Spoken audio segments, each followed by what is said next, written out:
हाँ भाई, कोई सवाल? अस्सलाम वालेकुम वालेकुम वरहमतुल्लाह। अस्सलाम वरहमतुल्लाहि वबरकातुहू। अच्छा मुफ्ती साहब, मेरा सवाल ये है कि आप जो कहते हैं कि सुबह का नाश्ता वो बादशाहों की तरह होना चाहिए, दोपहर का खाना जो है अमीरों की तरह और मगरिब का खाना गरीबों की तरह होना चाहिए।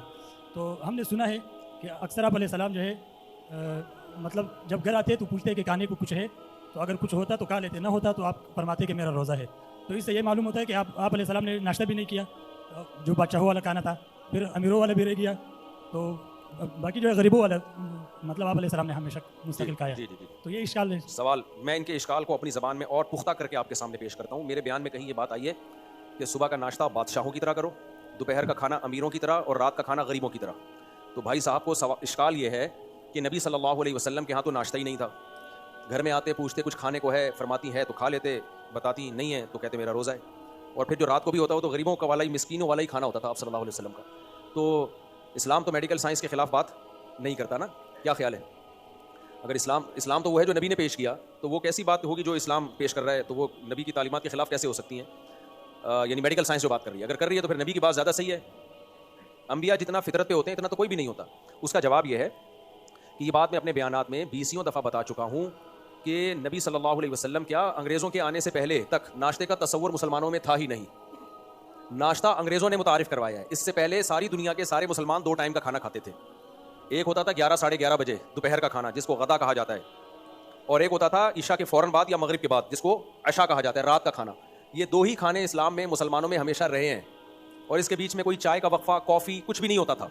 कॉफ़ी कहते हैं मुसलमानों की ईजाद है, लेकिन कोई अच्छी ईजाद नहीं है, ढंग की चीज़ ईजाद नहीं की है कॉफ़ी, अगर किसी ने मुसलमानों ने दरियाफ्त भी की थी।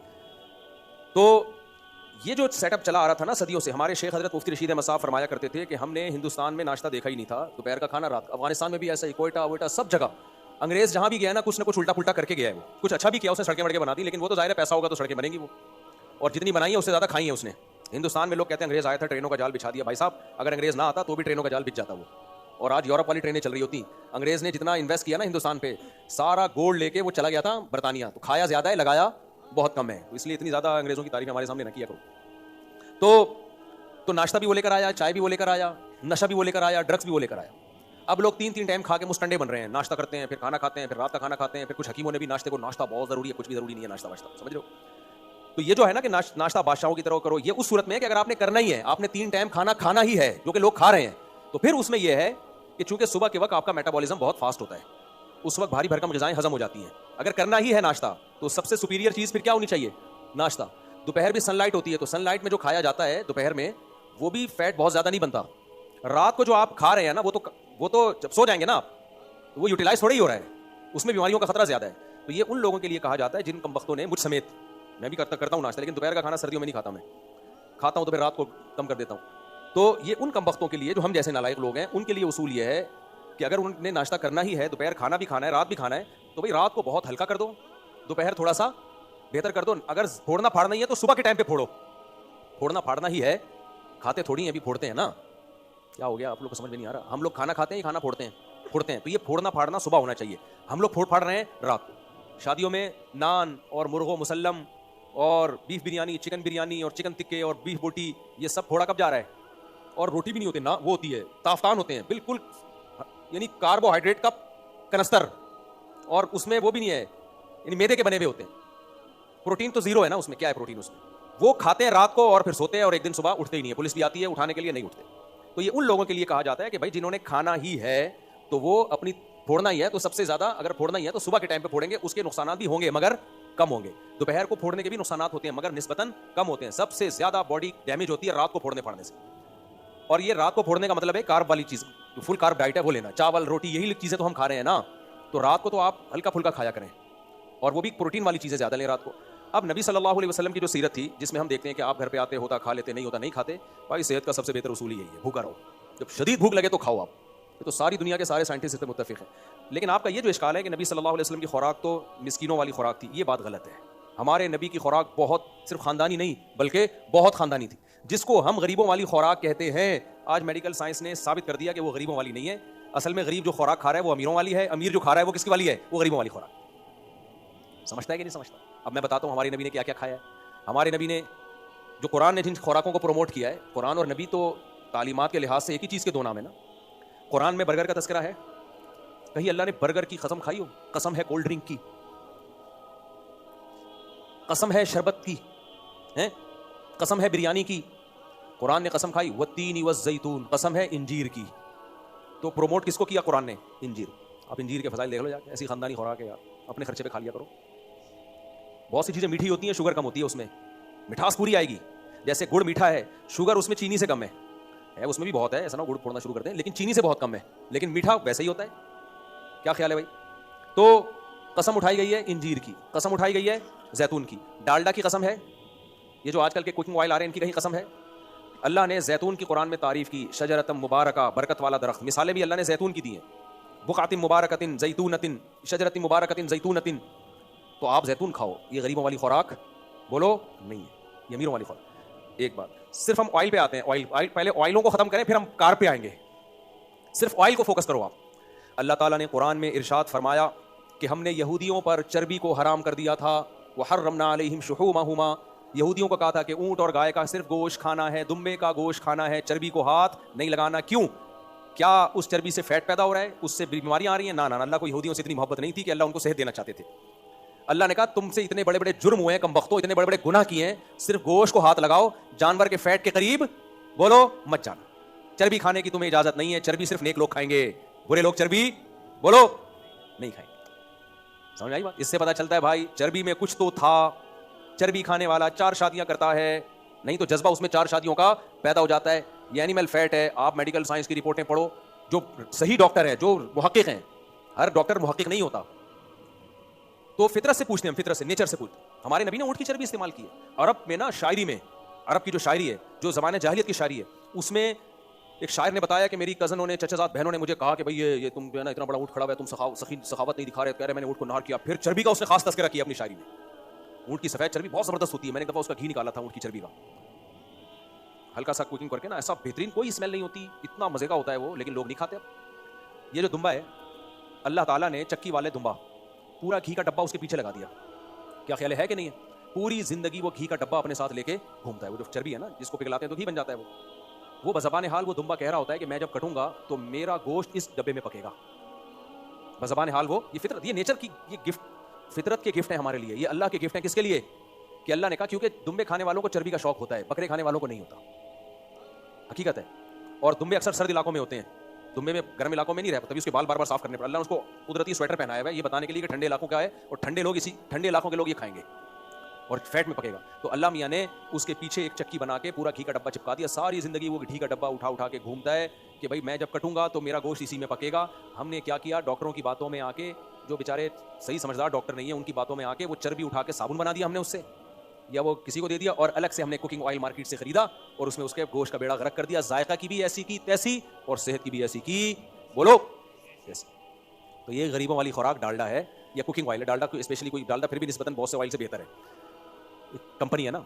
बाकी जो लोकल ऑयल बिक रहे हैं उनका तो पता नहीं डीजल से ऑयल बना रहे हैं भाई किससे बना रहे हो कुछ पता नहीं है, क्या डाल रहे हैं उसमें, लोग चमक देखते हैं उसमें। आप चंद दिन मेरे मशवरे पे चर्बी खाओ, फिर आप अपने रंग देखो और आप अपना कलर देखो, और बच्चों को खिलाओ, ऐसे दुम्बे जैसे हो जाएंगे, मुस्टंडे दुम्बे जैसे हो जाएंगे। हाँ, बाज़ डॉक्टर आपको मना करेंगे, दिल की बीमारियां आती हैं फलां, वो उन लोगों की आती हैं जो हार्ड वर्किंग करते नहीं, खुराक खा रहे हैं बबर शेर वाली और हरकतें बकरियों वाली कर रहे हैं। तो जब शेर जैसी खुराकें खाई जाती हैं तो आपका लाइफ स्टाइल भी कैसा होता है, शेर जैसा। शेर धाड़ता है, दौड़ता है, झपटता है, खा पी के फिर मुस्टंडे होकर पड़ा भी मेहनत करता है, फिर लाइफ में एंजॉय भी करता है। लेकिन ऐसा नहीं है कि पड़े पड़ी जिंदगी गुजार दे। तो जिन लोगों ने वर्जिश नहीं करनी, भागना दौड़ना नहीं है, हार्ड वर्किंग नहीं है, पड़े हुए हैं, तो वो तो भाई चर्बी खा के मरेंगे। लेकिन उसमें फिर चर्बी का कसूर नहीं है, दुम्बे का कसूर नहीं है, उसमें आपके लाइफ स्टाइल का कसूर है। वो तो कुछ भी खाएंगे तो मरेंगे आप। तो ये इस्लाम ने खुराक बताई हमें, ये बादशाहों वाली खुराक है। आज गरीब चर्बी खा रहा है, उसके पास कुकिंग ऑयल के बेचारे के पास पैसे नहीं होते, वो क्या खा रहा होता है, चर्बी खा रहा है। वो मुंह भी बना रहा होता है, अल्लाह ने मुझे पैसा नहीं दिया इसलिए मैं चर्बी खा रहा हूँ। भाई साहब तू ज्यादा बादशाहों वाली खुराक खा रहा है। तो फिर इस्लाम में जो दूसरे जिस ऑयल की फजीलत बयान की गई है वो कौन सा है, जैतून। विटामिन ई से भरपूर होता है।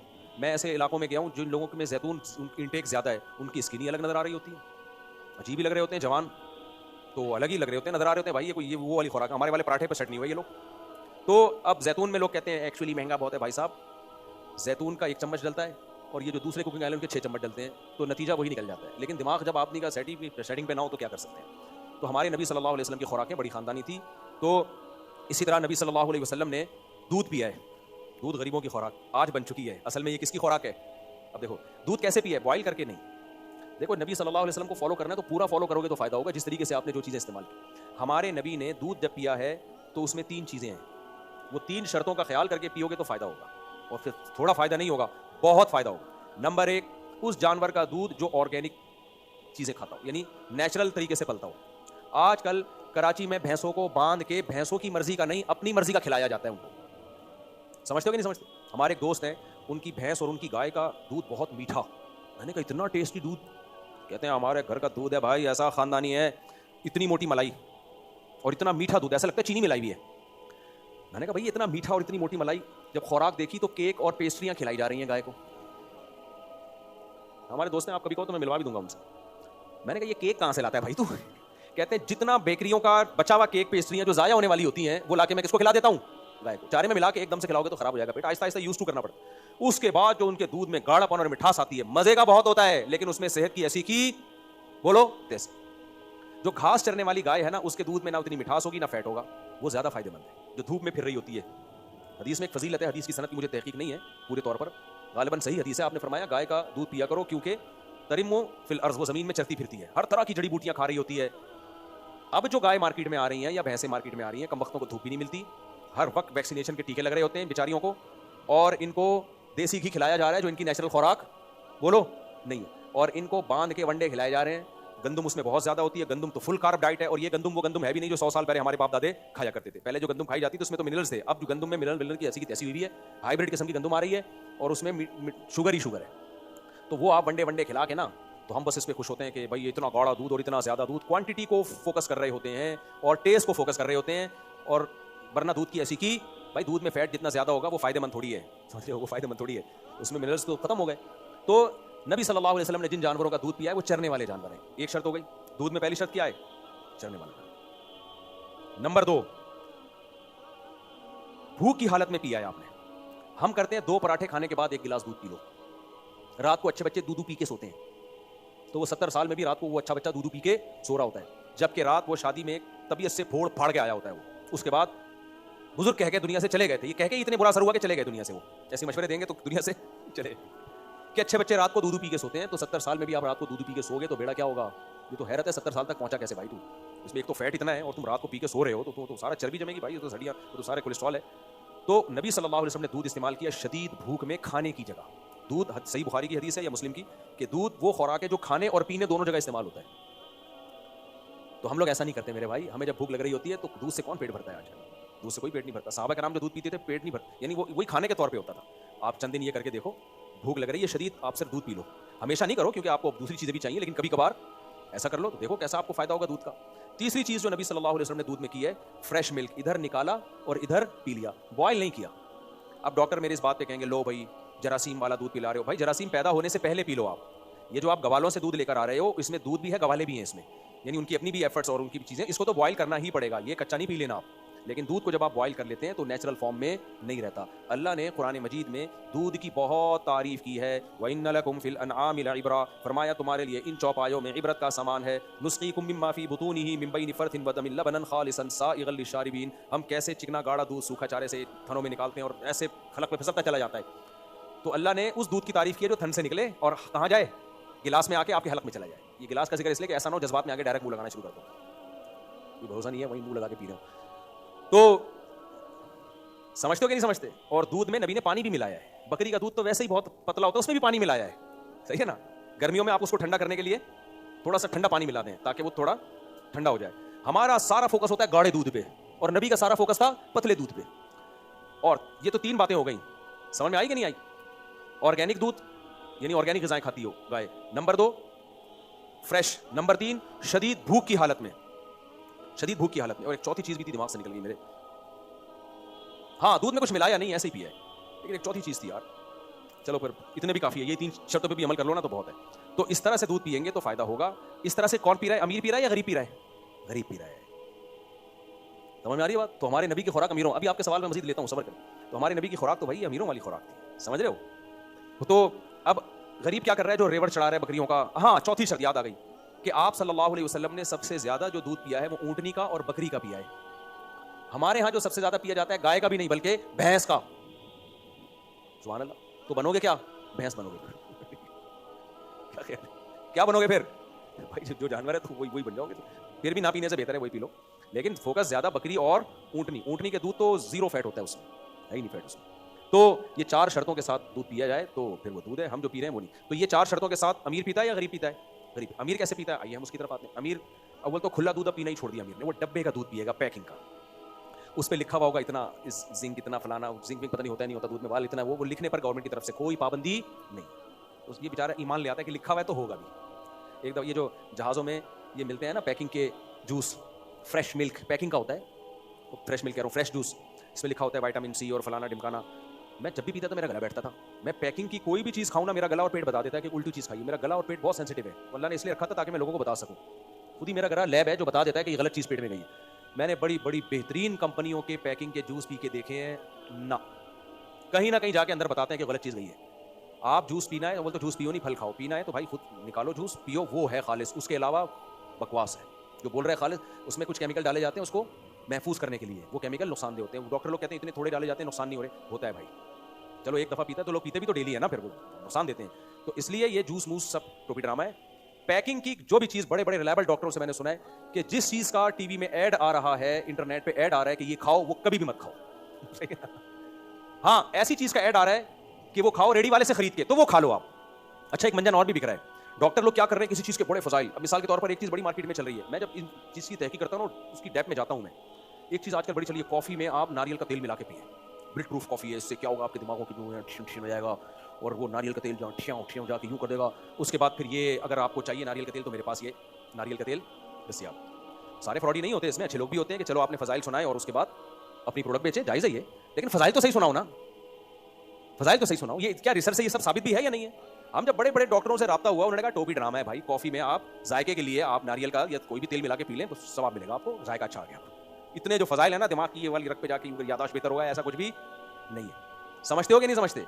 तो नारियल के तेल के जो अपने फायदे हैं वो तो वैसे ही मिल जाएंगे आपको। तो ये कॉफ़ी और इसका मिलाप का कोई बहुत बड़ी रॉकेट साइंस नहीं है। लेकिन आप देखो डॉक्टर फेंके जा रहे हैं। हमारे यहाँ लोग क्या कर रहे हैं, नीचे कमेंट्स ऑफ वेल डन। जब आप बड़े डॉक्टरों से राब्ता करोगे अमेरिका में, जापान में, उन लोगों से, क्योंकि हमारी तो इतनी पीआर बन गई है, तो वो कहते हैं भाई ये मंजन बिक रहा है, ये किसी को अपनी प्रोडक्ट बेचनी थी गोरे को, उसने ये मंजन चला के, वो तो मर गया, अब उसकी प्रोडक्ट मार्केट में क्या कर रही है, अब वो देसी डॉक्टर जो है ना वो मंजन बेच रहे हैं। तो ये यूट्यूब पे फौरन भरोसा, अच्छी बातें भी होती हैं यूट्यूब पे, बास डॉक्टर बड़े रिलायबल हैं, वो बहुत सही बात कर रहे होते हैं और अपनी प्रोडक्ट भी बेच रहे होते हैं, तो कोई बात नहीं। आप सही बात करके अगर प्रोडक्ट बेचते हैं तो कोई एतराज, भाई उन्होंने बताया जैतून के इतने फायदे हैं तो खाली जैतून हमारे यहाँ से मिलेगा, तो इसमें कोई हर्ज नहीं है कि आप अपना बिजनेस भी करो और लोगों को सही बात बताओ। लेकिन मेजॉरिटी इसमें 2 नंबरी कर रही है। वो बिजनेस के हवाले से, बिजनेस अपना मकसद होता है, उसमें गलत रिसर्च होती है, उनको खुद रिसर्च का पता नहीं होता। ऐसे डॉक्टर हैं यूट्यूब पे, उन्होंने बताया अमेरिका से रिसर्च पेपर शाया हुए हैं, उसमें ये है, मैंने अमेरिका में डॉक्टरों को रिसर्च पेपर भेजे, फोन किया उनको, उन्होंने कहा ऐसा कोई, ये शाया हुए थे 50 साल पहले जो एक्सपायर हो गए हैं, इस पर गलत डेट लिखी हुई है, ये अभी के है नहीं, अभी के ये पुराने हैं और रिजेक्ट हो चुके हैं ये। तो इसलिए यूट्यूब पे आप 100% भरोसा ना करें, वहाँ से मालूमात लें, लेकिन मालूमात लेने के बाद रिलायबल डॉक्टरों से राब्ता करें कि मालूमात दुरुस्त भी हैं या नहीं। तो मैं जल्दी से बात को समेटूं, इनकी बात को खत्म करूँ, बहुत लंबा जवाब दे दिया मैंने। तो भाई अब क्या कर रहा है गरीब आदमी, तो 100% सही दूध पी रहा है, जो गाँव देहातों में बकरियाँ चरा रहा है, तभी वो 100 साल जीता है, सही है ना, और खुद भी तो चल रहा है बकरियों के साथ साथ, चलता भी है, वॉकिंग भी करता है। अमीर आदमी क्या कर रहा है, गरीबों वाली खुराक खा रहा है, वो पैकिंग का दूध लेगा और उसके ज़बरदस्त इश्तिहारात और फिर यूं सफ़ेद चमकता हुआ और उसको दिखाया जाएगा ये पिया और ये डोले बन गए। कुछ भी नहीं बन रहा मेरे भाई। ये सारे कब्रिस्तान जो इतनी स्पीड के साथ भर रहे हैं ना, ये डब्बे पे सेट हुए हुए लोग हैं, ये देसी पे सेट हुए हुए लोग वो लोग नहीं है। तो हमारे नबी ने, अच्छा कार्ब भी इंसान के, अनाज भी ज़रूरी है। बाज़ डॉक्टरों ने तो गले को, अनाज को निकाल ही दिया कि बस प्रोटीन लो, प्रोटीन लो। गलत है भाई, पैगंबरों ने, तमाम पैगंबरों ने रोटी खाई है, अनाज खाया है, इसके बगैर गुजारा नहीं है इंसान का। इंसान अपनी बॉडी से थोड़ी लड़ सकता है, नेचर से थोड़ी लड़ सकता है, लेकिन हमारे नबी ने वो अनाज खाया है जिसमें कार्ब सबसे कम है, वो है जौ। क्या खाया है? जौ। आप सल्लल्लाहु अलैहि वसल्लम जौ की रोटी खाते थे, उसमें सबसे कम और पेट के लिए सबसे मुफीद है वो। तो जौ का दलिया खा लो, ये जौ की, मैं भी नहीं खाता, बातें कर रहा हूँ मैं। सेट हम लोग पराठों पे हो गए, वो निवाला जब तक भारी भरकम पेट में गिरे ही नहीं, ठा करके मजा ही नहीं आता, लेकिन ये अच्छा नहीं है, ठीक है ना, अच्छा नहीं है। तो जौ की रोटी खाते थे, जो आज गरीबों की खुराक समझी जाती है। गरीब बेचारे गाँव देहातों में कोई मकई की खा रहा होता है, कोई जौ की खा रहा होता है। अमीर लोग क्या खाते हैं? गंदम की रोटी, और गंदम ही मैदे की रोटी खाते हैं। तो गरीबों वाली खुराक असल में अमीरों वाली होनी चाहिए, समझते हो? तो हमारे नबी ने, और तीसरा फलों में हमारे नबी ने तारीफ की है, तो अनार की, जो रिवायात हमें मिलती हैं, बेहतरीन फल है अनार, और कुरान ने भी उसका तस्करा किया, उन्जुरू इला समरिही इज़ा असमर। अल्लाह कहते हैं इस अनार के पकने के प्रोसेस को देखो कैसे पकता है, इतना फ़ायदेमंद फल है अनार, उसका भी जूस निकाल के पी लेते हैं। चलो ना पीने से बेहतर है, लेकिन भाई अनार खाया करो, बहुत खानदानी चीज़ है। और खजूर खाया हमारे नबी ने, और खजूर भी आपने खुराक की जगह इस्तेमाल की है। आप ज़रा चंद दिन धूप में आप खजूर से पेट भरो, पेट खराब हो जाएगा आपका, गर्मी हो जाएगी, लेकिन यूज़ टू, आहिस्ता आहिस्ता क्या करो, आदत डालो। खजूर ऐसी खानदानी चीज़ है भाई, इतने फ़ायदे हैं उसके, इतने फ़ायदे हैं। प्रेगनेंसी में खजूर, कहते हैं रिपोर्ट है कि इतना छोटा और इतने विटामिन्स और मिनरल्स किसी फल में इतने से फल में नहीं है जितने अकेले अल्लाह ने खजूर में रखे। खाते हैं लोग खजूर, कैसे खाते हैं? रफ्तारी में 2 खजूर यूं नहीं, डायरेक्ट पकोड़े पे आ गए। वो तला हुआ पकोड़ा, उस खजूर से जो थोड़ा सा फायदा हुआ था उसका भी बेड़ा गर्क। और उसके बाद कॉफ़ी पी के जो मिनरल्स कुछ हासिल हुआ आयरन वायरन की, तो कॉफ़ी वैसे ही बेड़ा गर्क कर देती है। चाय कॉफ़ी आयरन को ठिकाने लगने ही नहीं देते, बस सारा बॉडी। तभी तो आयरन डेफिशिएंसी चल रही है भाई। तू कॉफ़ी इतना पी रहा है और पी रहा, तो ये डेफिशिएंसी ही चलेगी। फिर वो जो पेशाब ला रही है दबा के, वो अलग, पानी की जिस्म में कमी, बड़े मसाइल में। मैं डॉक्टर नहीं हूँ, मैं ये टॉपिक लेके बैठूँ। तो हमारे नबी सल्लल्लाहु अलैहि वसल्लम की खुराकें बड़ी खानदानी थी। और जो आप सल्लल्लाहु अलैहि वसल्लम अक्सर भूख से रहा करते थे, तो आप डॉक्टरों से पूछो, आज तो भूख के फ़ज़ाइल डॉक्टर बयान कर रहे हैं। हाँ, इतना ज़रूर है कि इतना ज़्यादा आगे ना जाओ जितना नबी सल्लल्लाहु अलैहि वसल्लम ने कम खुराक खाई है, क्योंकि हमारे नबी की नेचुरली बहुत अच्छी सेहत थी। आपको बहुत ज़्यादा खुराक की ज़रूरत भी नहीं थी। तो अब लोग ऐसा ना हो कि फ़ाक़े करना शुरू कर दें, बिल्कुल ही गायब हो जाएँ। 2 टाइम का कर लो खुराक, या अगर 3 टाइम ही खाना है तो 1 टाइम कुछ हल्का फुल्का, यानी वो सैलेड वगैरह से पेट भर लिया। एक्सरसाइज को फोकस करो, अच्छी खुराक, दूध हो गया, अंडे हो गए, हाफ बॉयल अंडे हो गए, देसी अंडे अपने खर्चे पे। मुझसे लोग मांगने आ जाते हैं कि अपना मुर्गा में दे दो, मुर्गी में दे दो। और शहद, हाँ ख़ानदानी चीज़ है भाई, शहद बेहतरीन चीज़ है। शहद इस्तेमाल कर लिया आपने, ये सब चीज़ें खाओ। अब फ़ौरन गुर्बत का हमारे पास इतने पैसे कहाँ हैं? जिन चीज़ों पे आप पैसा खर्च कर रहे हो ना, अगर पैसे ना होते तो उन पे खर्च ना होता। पैसा है, दिमाग ख़राब हुआ है। तो और ये जो लोग कहते हैं हम तो इतनी अच्छी खुराक खा रहे हैं, सेहत बनती नहीं, भाई आप फिर कोल्ड ड्रिंक पीते हो। मीठा तो ये रिसर्च से, तहकीक से साबित हो चुका है। कुछ थ्योरीज होती है, नज़रियात होते हैं, वो तहकीक से साबित नहीं होते। इस खुराक में ये फ़ायदा, ये नुकसान, डॉक्टर कहते हैं नज़रिया है, ये थ्योरी है, अभी रिसर्च नहीं है। 2 चीज़ों पर तो रिसर्च हो चुकी है। मीठा ज़्यादा खाना बेड़ा गर्क करेगा सेहत का, ये रिसर्च से साबित शुदा चीज़ है। और दूसरा सिगरेट, ये कैंसर करेगी। और तीसरा मेरी अपनी रिसर्च है, डॉक्टरों से मैंने नहीं पूछा, गुटखा मुंह का कैंसर करेगा।